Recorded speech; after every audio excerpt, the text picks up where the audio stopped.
Anuradha, and I have done my MTech from NIT Rourkela. Welcome to Junior Robo channel. Can you tell me the square of 97? Oh my god, such a big square. Okay, we'll solve it in a few minutes. So how to solve that? So this trick is for the numbers which are nearby 100 and how to do the square of those numbers. First of all, 97 we have to square. Then what to do? Take 100 as a base and subtract 100 from the 97. What you will get? You will get minus 3. After that, what you have to do is you just have to do this minus 3 add with 97. Now you will get a 94. And now add 0 0 with this 94. You will get 9400. After that, what's the difference? We will get minus 3 square. Minus 3.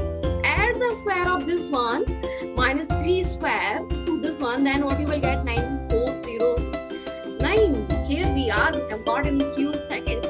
So you can try all these with the same trick.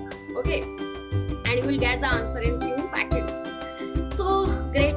We have solved the question in few seconds. So stay tuned for the next tricks. Thank you.